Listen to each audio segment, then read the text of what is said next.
요즘에 학생들 감염이 많은데 특히 초등학교를 비롯한 교육시설에서 집단 감염이 확산하고 있습니다. 네, 곧 방학이 시작되면 확산세가 한풀 꺾일 수 있지만 개학 이후에 다시 확산할 수 있다는 우려가 여전해서 방역당국은 청소년 백신 접종률을 끌어올리는 데 주력하고 있습니다. 자세한 소식 현장에 나가 있는 취재기자 연결해서 알아보겠습니다. 김철희 기자.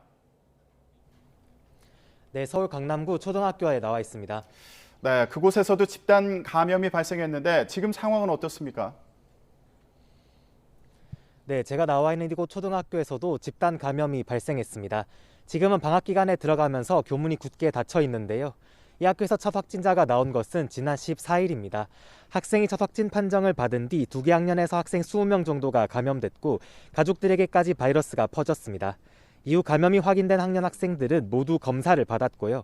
확진자가 나온 반 학생들은 지난 24일까지 온라인 수업을 들었습니다. 이처럼 교육기관에서 집단 감염이 발생한 건 이번이 처음이 아닙니다. 지난 13일부터 19일까지 일주일 동안 서울 지역의 학생 확진자 수가 2,000명을 넘어서기도 했습니다. 특히 학생 만명당 발생률은 초등학교가 31.2명으로 가장 높았습니다.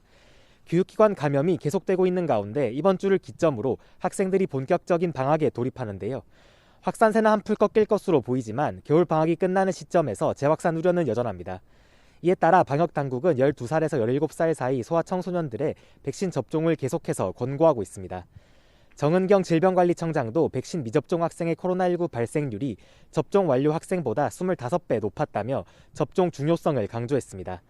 현재 정부는 12살 미만 학생들 대상 예방접종 자료도 검토하고 있지만 학부모들의 반발이 거세 당장 추진은 쉽지 않아 보입니다.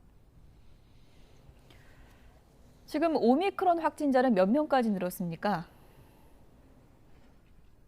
네, 오미크론 변이도 빠르게 증가하고 있는데요. 어제 0시 기준 전국의 오미크론 변이 확진자 수는 376명이었습니다. 이 가운데 국내 감염자가 215명으로 상당수를 차지하고 있습니다. 강화된 거리두기 효과로 조금씩 확진자가 줄어들고 있지만 오미크론 변이 확산으로 다시 확진자가 늘어나는 것 아니냐는 우려도 나옵니다. 수도권 지역에서는 크고 작은 집단 감염도 잇따랐습니다. 서울 성북구 중학교에서는 지난 20일 첫 확진자가 나온 뒤 지금까지 28명이 확진 판정을 받았고요. 서울 동대문구 직장에서도 13명이 확진됐습니다. 그 외에도 서울 용산구 지역아동센터에서 13명, 경기 남양주시 제조업 관련 14명이 코로나19에 감염되는 등 확산세가 여전한 상황입니다. 지금까지 서울 강남구 초등학교에서 YTN 김철희입니다.